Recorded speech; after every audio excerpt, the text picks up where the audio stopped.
మహిళలపై లైంగిక వేధింపులకు పాల్పడ్డారనే ఆరోపణలపై కొరియోగ్రాఫర్ జానీ మాస్టర్పై కేసు నమోదైంది. మధ్యప్రదేశ్కు చెందిన కొరియోగ్రాఫర్ మదిత ఫిర్యాదుతో రాయదుర్గం పోలీసులు రేప్, బెదిరింపులు, దాడికి సంబంధించి పలు సెక్షన్ల కింద కేసు నమోదు చేశారు.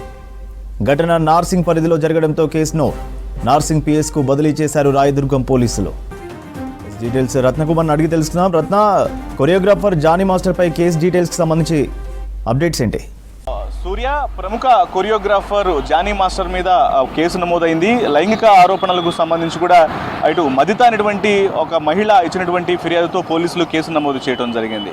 ప్రస్తుతం జానీ మాస్టర్కి సంబంధించి రేప్ కేసు 376 రేప్ కేసుతో పాటు ఇతర సెక్షన్ల కింద కూడా ఆయన మీద కేసు నమోదైంది. ఇటు బెదిరించినటువంటి పరిస్థితుల్లోనే 506, గాయపరచడానికి సంబంధించి 323 క్లాస్ 2 సెక్షన్ల కింద పోలీసులు కేసు నమోదు చేశారు. అయితే ఈ కేసును మొదట ఇటు రాయదుర్గం పోలీసులు 0 FIR నమోదు చేశారు. అయితే ఆ తర్వాత ఇది నార్సింగ్ పరిధిలో ఘటన అనేది చోటు చేసుకుంది కాబట్టి దీనికి సంబంధించి కేసును వెంటనే నార్సింగ్ పిఎస్కు బదిలీ చేయడం జరిగింది. ప్రస్తుతం పోలీసులు ఆ కేసు నమోదు చేసి నార్సింగ్ పోలీసులు దర్యాప్తు చేస్తున్నారు. అయితే ముఖ్యంగా ఎవరైతే ఈ కొరియోగ్రాఫర్ మదిత అనేటువంటి మహిళ ఉందో ఆమె గత కొంతకాలంగా కూడా జానీ మాస్టర్ తనను శారీరకంగా వేధించడం జరిగింది, శారీరకంగా ఇబ్బంది పెట్టాడు, అలాగే మానసికంగా వేధిస్తున్నాడు, అవకాశాలు రాకుండా అడ్డు తగులుతున్నటువంటి ఆరోపణలు చేసి తనకున్నటువంటి సమస్యలకు సంబంధించి కూడా పోలీసులకు కంప్లీట్ చేయడం జరిగింది. ప్రస్తుతం ఈ విషయానికి సంబంధించి జానీ మాస్టర్ మీద పోలీసులు కేసు నమోదు చేసి దర్యాప్తు చేస్తున్నారు. అయితే గత కొంతకాలం నుంచి గతంలో సైతం జానీ మాస్టర్ మీద కొంత ఈ తరహా ఇటువంటి వివాదాలు అనేవి కూడా ఉన్నాయి. గతంలో 2018-19 సమయంలో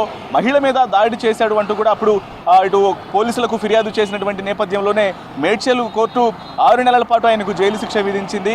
అలా గతంలోనూ ఆయనకు ఈ తరహా అయినటువంటి వివాదాలన్నీ కూడా కంటిన్యూ అవుతూనే వస్తున్నాయి. ఇక ఇటీవల కాలంలో ప్రస్తుతం ఆయన కేవలం కొరియోగ్రాఫర్గా మాత్రమే కాకుండా మరోవైపున ఇటు రాజకీయాల్లోనూ తనదైనటువంటి ముద్ర వేసుకునేందుకు కూడా ప్రయత్నం చేస్తూ గతంలో ఏపీలో జరిగినటువంటి పలు సార్వత్రిక ఎన్నికలు ఏవైతే జరిగాయో ఆ ఎన్నికల్లో కూడా ఆయన ఒక పార్టీకి మద్దతు తెలుపుతూ కూడా ప్రచారాలు చేసినటువంటి పరిస్థితులు కూడా ఉన్నాయి. ఒకవైపు రాజకీయాల్లోనూ మరోవైపున సినీ కొరియోగ్రాఫర్గా కూడా తనకంటూ కొంత ప్రాముఖ్యత ఉండేలాగా కూడా ఆయన కొంత స్టార్డమ్ను సంపాదించుకున్నటువంటి ప్రయత్నాలు చేస్తున్నారు.